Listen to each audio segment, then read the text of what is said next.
Bem-vindas ao segundo dia da Maratona da Mulher para um novo começo.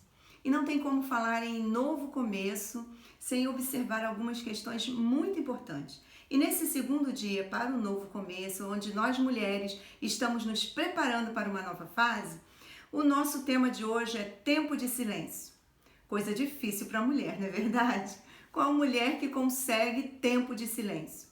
Ela que está sempre envolvida com a vida, com a casa, filhos, profissão, tantas coisas. Até mesmo quando o silêncio acontece, muitas das vezes a gente fica procurando o tumulto, né? O movimento, porque nós somos mulheres, somos proativas e Deus já nos fez assim. Mas eu quero dizer para você que o tempo de silêncio é necessário. Sua visão só se tornará clara quando você silenciar. Silenciar não é só uma questão de não falar ou não se envolver com a vida, mas é uma quietude necessária. Deixar o Pai te levar a um lugar mais profundo por um tempo. Permita-se esvaziar-se de toda agitação, a princípio por algum momento, apenas por algum momento, olhando para dentro de si mesma, deixando a vaidade dos próprios pensamentos. Talvez a princípio seja um momento de confronto, mas logo haverá calmaria. Essa é uma solidão necessária. Precisamos de um tempo de esvaziamento para nos preencher do novo. Porque a visão do novo é como a visão de Jesus vindo em nossa direção em cima das águas. Parece nos assustar. Diz o texto de Mateus 14, a partir do verso 25, o seguinte: na quarta vigília da noite, dirigiu-se Jesus para os discípulos, caminhando por cima do mar. Lembra que nós falamos no primeiro dia que os discípulos estavam ali junto com Jesus alimentando a multidão? Então, esse texto segue dizendo que enquanto Jesus despedia a multidão, ele mesmo ordenou aos seus discípulos que entrasse no barco e fosse adiante. E quando eu vejo esse texto, eu lembro de uma ordem de Jesus para esse nosso tempo de silêncio, que nós possamos sair da nossa realidade por um tempo e nos afastar para um silêncio necessário. E esse silêncio é tão necessário que esse tempo de silêncio nos prepara para a tempestade.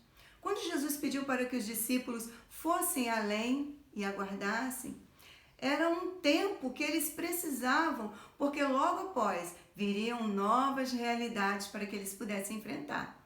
Então, o tempo de silêncio nos prepara para a tempestade. Diz o verso 27. Porém, Jesus sempre diz para a gente o seguinte, palavras dele: tem bom ânimo, sou eu, não temas. Mesmo no nosso tempo de silêncio, onde nós começamos a enxergar dentro de nós tanto barulho, às vezes tantas realidades, a palavra que deve nos acompanhar nesse tempo é: tem de bom ânimo, sou eu, Jesus dizendo, não temas. Então, em segundo momento, o tempo de silêncio também nos ajuda a ouvir a voz de comando. No versículo 29, diz que Jesus, quando Pedro, na verdade, disse: Senhor, se és tu que está vindo em minha direção, manda-me ter contigo por cima das águas. Olha só, o tempo de silêncio nos prepara para as grandes tempestades, nos dá ousadia e aí nos prepara para ouvir a voz de comando. Jesus disse: vem. Quando Jesus disser vem, obedeça, siga, vá em frente, mesmo que as suas realidades possam te trazer temor. Então, o tempo de silêncio, além de nos preparar para a tempestade, também nos ajuda a ouvir a voz do comando. E, em seguida, diz pra gente intensificar o clamor no momento de perigo. Então, quando Pedro começou a caminhar sobre as águas, logo após ele vem afundar e ali, naquele momento, começa a intensificar o clamor, né? Diz o texto: Senhor, salva-me. Nós precisamos aprender a ouvir a voz de Deus. E quando ouvirmos a voz de comando de Deus através da sua palavra, quando Jesus diz vem, nós devemos então ouvir essa voz e diante dos temores, das nossas fraquezas, nós dissermos com toda a confiança: Senhor, salva-me. Não temas. O Senhor te salva. Ele pode te salvar em qualquer que seja a sua circunstância.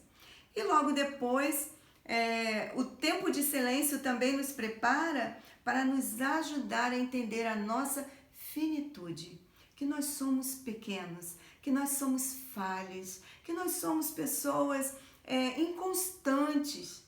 Quando então Jesus estende a mão e ergue as mãos em direção a Pedro e tira-o daquela dificuldade, a palavra de Jesus foi: homem de pouca fé, por que duvidaste? O que Jesus estava dizendo ali é que nós somos finitos, nós somos pessoas frágeis, nós por nós mesmas não conseguimos sustentar nem mesmo a nossa fé. Então, mulher, é necessário esse tempo de quietude, esse tempo de silêncio, onde nós nos relacionamos com Jesus para entender que nós somos finitas, nós somos frágeis, nós somos incapazes de até mesmo sustentar a nossa própria fé. Quando Ele nos chama, Ele sabe aonde nos leva e Ele sabe também que só Ele pode nos manter de pé diante das tempestades. Por isso, eu convido você nesse segundo dia para que você possa entrar numa nova fase, num novo começo, você se sustente através desse tempo de quietude, desse tempo de silêncio, desse tempo onde deixa na mão de Jesus a parte mais difícil e vá além. Observe que a palavra vai dizer para você que você precisa se preparar para as tempestades da vida. Triste coisa é quando a tempestade chega e nos pega desprevenida. Por isso, o tempo de silêncio, o tempo de relacionamento com Deus, diário, é muito importante para que possamos vencer as tempestades, os perigos, entender a nossa finitude e ouvir a voz de comando de Deus. Que Deus te abençoe, que esse dia seja um dia em que você, se ainda não teve o tempo de quietude, em meio a todas as dificuldades, você possa parar e receber esse tempo de qualidade, esse tempo de relacionamento com Deus, em silêncio. Aquieta a tua alma, põe a tua alma num lugar profundo, que é onde Jesus está, no seu coração. E amanhã estaremos no terceiro dia, porque essa maratona está prometendo para nós mulheres uma nova fase após esses 5 dias de encontro. Deus te abençoe.